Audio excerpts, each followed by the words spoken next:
subscribe, and then turn the notification on to get notified about every new lesson which I upload in this channel every day. Merhaba arkadaşlar ve tekrar hoş geldiniz. Bu videoda havalimanı ve otobüs gibi yerlerin hakkında öğreneceğiz. Eğer kanalımda yeniyseniz abone olmayı unutmayın, hem de zil simgesini tıklayın gelecekteki yeni videolarımızı izlemek için. O zaman vakit harcamadan bugünün dersine başlayalım.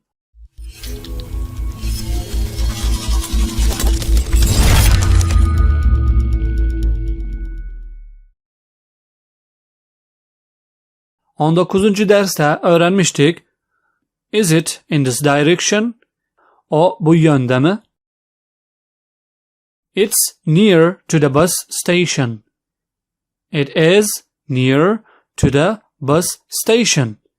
It is near to the bus station. Otobüs durağının yakınında. Unutmayın, it's kelimesi it is kelimenin kısasıdır ve anlamını biliyorsunuz inşallah. Near yani yakın, to yani ya da a. The anlamsız bir kelime.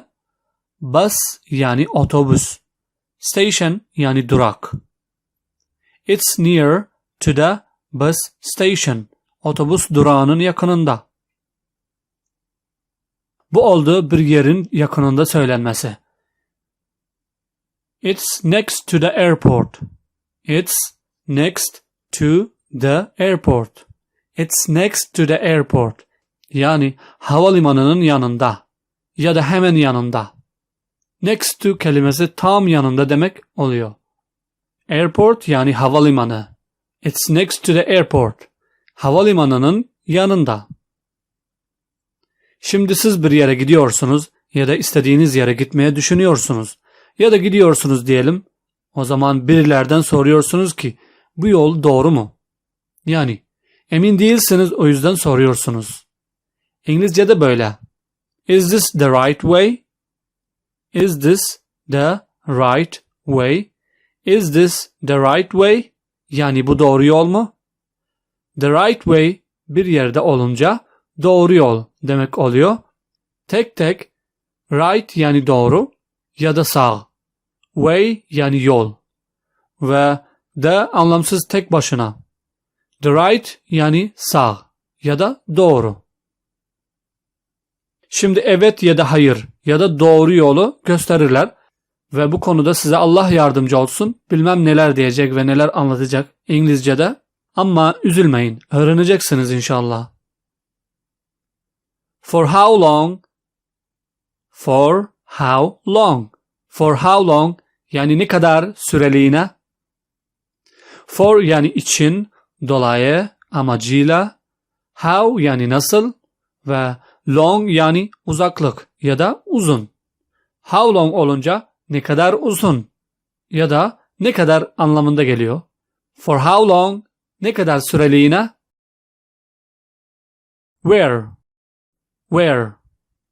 Where yani nerede ya da neresi. Here. Here. Yani burada ya da burası. There. There. Yani orada ya da orası. Over there. Over there. Yani oralarda ya da orada. Bugünlük bu kadar. Bu konu biraz uzayacak. Çünkü tek tek kelimeleri açıklayınca öyle oluyor. Sadece cümleyi söyleyip ve tercüme edip geçersem çabuk bitecek. Ama öyle yeni başlayanlar için zor olacak. Bu yüzden yavaş ve kısa videolar ile devam ederiz. Ne kadar öğrenirseniz ve pratik yaparsanız o kadar İngilizceniz gelişecek. İnşallah gelişecek. Umut ediyorum. Beğenmeyi ve abone olmayı unutmayın, hem de paylaşın. Başkaları da faydalansın. See you soon.